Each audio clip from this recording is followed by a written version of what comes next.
Good evening everyone, welcome back to our channel. मेरा नाम अंशुल है।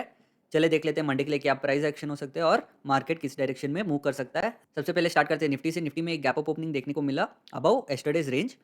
जैसे हम कल के एनालिसिस वीडियो में डिस्कस किया था कि जो कल का रेंज होगा उसके ऊपर या नीचे गैप अप या गैप डाउन खुलेगा मार्केट तो उस डायरेक्शन में रैली कर सकता है। एग्जैक्टली यही हुआ।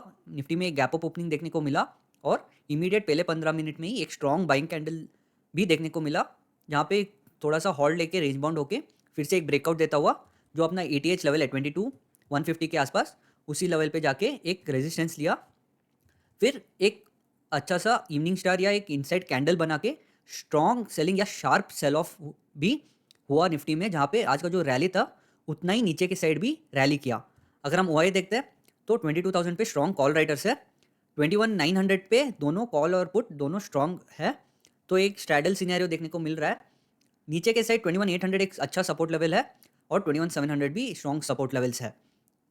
अगर हम मेजर्स रेजिस्टेंस अपसाइड की तरफ देखते हैं तो 21,100 200 और 300, ये जो 100 पॉइंट स्ट्राइक्स है, ये लेवल सब रेजिस्टेंस की तरह काम करेंगे क्योंकि एटीएच लेवल 150 तक है और उसके ऊपर कोई प्राइस एक्शन या रेजिस्टेंसेज नहीं है एक्सेप्ट ओआई, राइट। अगर अगर हम चार्ट पे वापस आते हैं तो जो एक लास्ट 1 आवर या 1.5 आवर का जो रेंज था, ये जो 100 पॉइंट्स का रेंज है, एक वॉलेटाइल रेंज होगा। अगर निफ्टी फ्लैट खुल के थोड़ा ऊपर के डायरेक्शन में मूव करता है तो wait for a halt near this resistance and then अगर ब्रेकआउट देगा तो ये जो एटीएच लेवल है इसको ब्रीच कर सकता है और ये जो 22,200 का ओआई रेजिस्टेंस है इसको भी टच कर सकता है।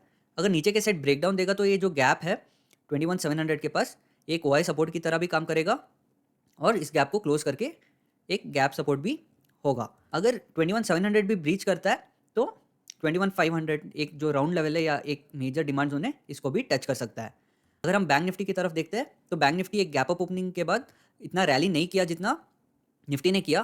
पूरा साइडवेज हो गया था या पूरा रेंज बाउंड हो गया था बैंक निफ्टी, जहाँ पे एक फॉल्स ब्रेकडाउन दिया और ऊपर की साइड रैली किया, जहाँ पे 47,000 के आसपास एक हॉल्ट लिया, एक इनसाइड कैंडल निफ्टी के साथ बनाता हुआ निफ्टी से ज़्यादा एक शार्प रैली नीचे की साइड किया, जहाँ पे एक गैप क्लोज भी हुआ आज का और एक जो 46,000 राउंड लेवल है उसके आसपास क्लोजिंग दिया है। अगर हम बैंक निफ्टी का ओआई देखते हैं तो 46,000 पे दोनों कॉल और पुट राइटर्स दोनों स्ट्रॉन्ग बेट है और हायर साइड पे रेजिस्टेंसेस देखते हैं तो 46,500 500 पॉइंट्स अबव और 45,500 500 पॉइंट्स बिलो एक रेजिस्टेंसेस देखने को मिल रहा है।